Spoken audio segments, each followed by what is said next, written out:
This is a study for a proposed 80-acre development on the north side of Arizona Speed Park. There had been a previous site plan that had 85 single-family homes and 36 side-by-side condo units in a very linear layout, in addition to a race industry support area and a small camping site. A new direction was given to us with 25% autoplex, 25% campground, 25% single-family, and 25% condo units. Along the entire racetrack would be a wrought iron fence allowing a view onto the course. Along the west and north boundary of the 80 acres would be a screening wall. We begin with the 16-acre autoplex containing approximately 157 40-foot by 40-foot condominiums that would be sold to private individuals for their automotive collection. The buildings are situated so that every lane overlooks the race course. Next is the RV campground. There are 180 recreational vehicle pads on 15 acres. In most campgrounds, the motorhomes and other RV vehicles are tightly packed side by side. We designed these parks with a stagger so that there is a view of the common areas, other than out the windshield of a long and narrow vehicle.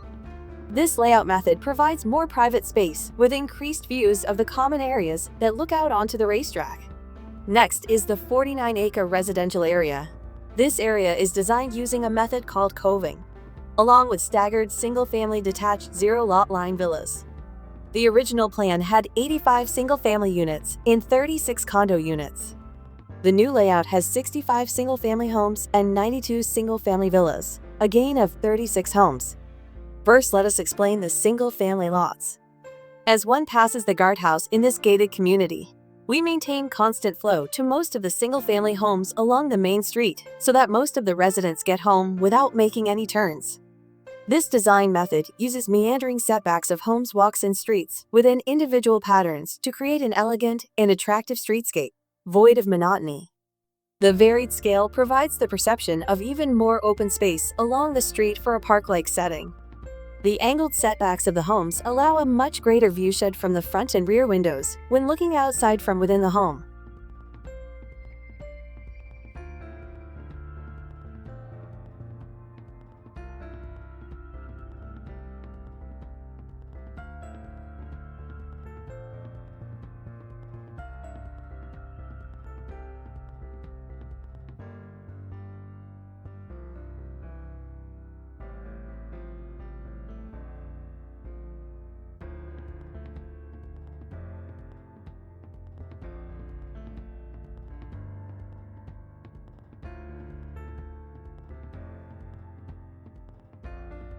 We added a common open space area with an 8-foot wide trail connecting the two cul-de-sacs, providing additional emergency vehicle access.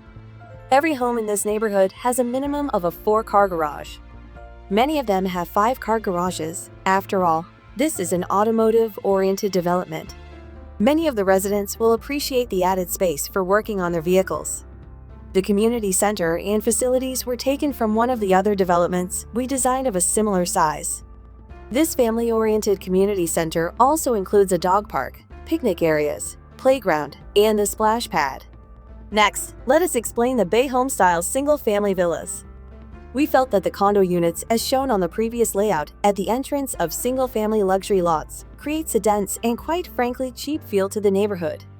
The previous planned condo units were designed in a tight linear layout. All that would be seen would be parked cars and garage doors, with very little space and quality views for the residents within those condominium units.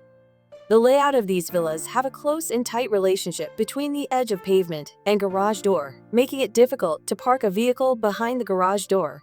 Instead, we use the private area made possible by the zero-lot line layout to park vehicles between the units.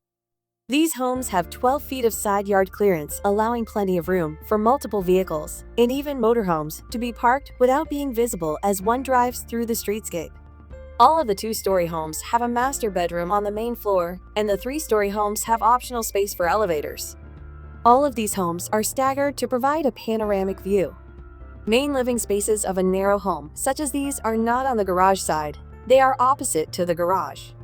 Think of it this way. In an average day, residents of this neighborhood may spend 2 or 3% of their day along the streets to get home. They are going to spend the rest of the day in the living areas of the home overlooking the common space. The staggered setbacks make the presence of the home along the common area more impressive and allow a much greater panoramic view of the common areas. Every one of these homes have a full front porch connected to the main trail system. While the villas shown on the plan have 2-car garages, it's common for these types of units to have a 3-car garage, with one of the stalls being tandem.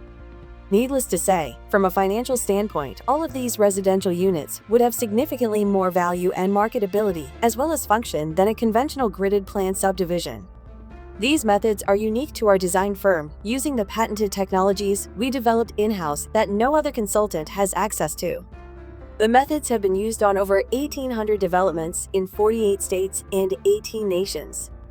This includes the 25,000-lot Mardian Ranch in Kingman we designed and was approved in 2004, along with many more Arizona neighborhoods we designed over the past 25 years.